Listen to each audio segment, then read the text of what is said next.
I wanted to talk with you tonight about the comfort zone. It is such a powerful force in our lives. I don't think we realize when we're in it initially, and yet it is so powerful at preventing us from getting to the next level in our lives.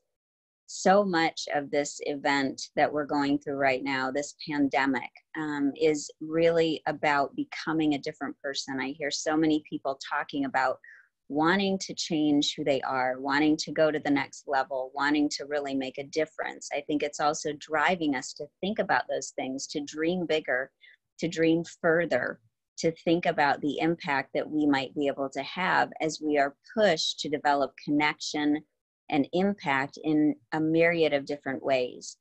And the comfort zone helps keep us safe at certain times, but it also holds us back.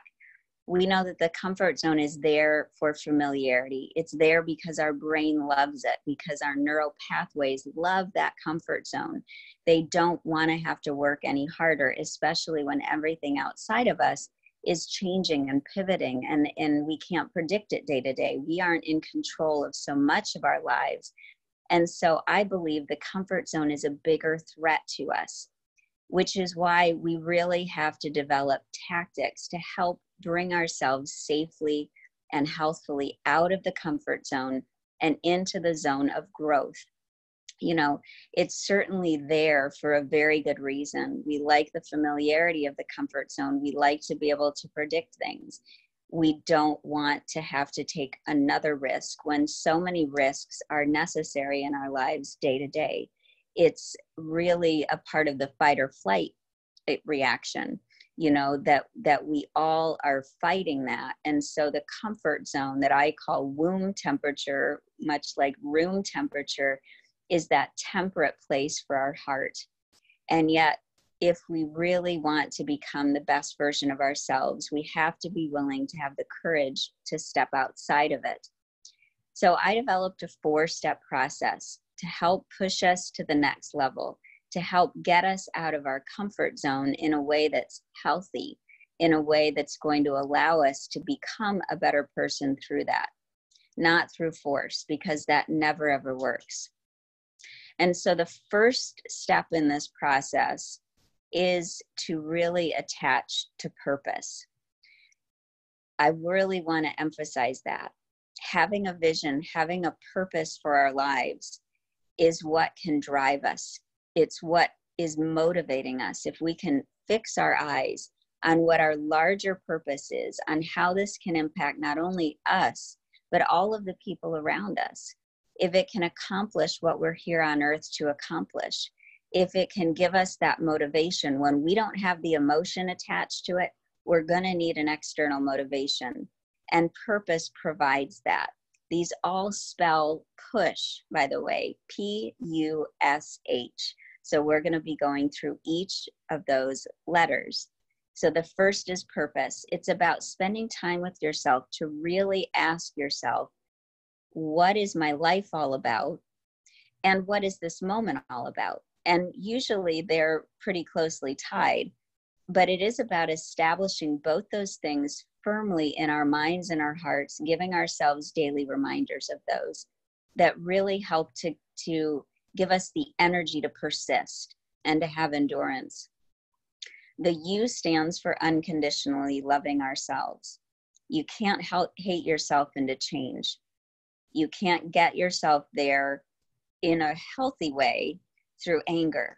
You certainly can by beating yourself up, and often that's what we go to first. If I'm just hard enough on myself, if I bring out the drill sergeant in me, I'll get there, no problem. And we can get there, but it's not going to be a very enjoyable process, and it's not going to yield the same level of quality, the same level of result, and the same level of longevity and stamina than if we love ourselves there. It's going to have so much more meaning if we're able to do that.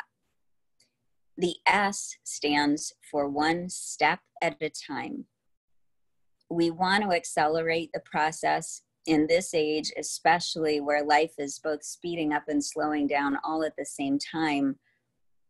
Taking one step at a time and being patient with yourself is essential. It's understanding that there's value in every single step in the process of getting from your comfort zone to your zone of growth, to your zone of genius, as Gay Hendricks talks about in The Big Leap. One step at a time. Don't rush, don't gloss over, because there's value in every step and you want to document that step. The H is to ask for help. How many times do we go through changes and we go through transformation and we do it in isolation? It's easier, right? Why would I subject anybody else to the messiness of this process? But having help and having support around you is absolutely critical, especially right now. They're going to help you keep going. They're going to help give you the emotional support you need when you're going through the process. Because if you're going through it correctly, it's going to be emotional. It's going to be hard.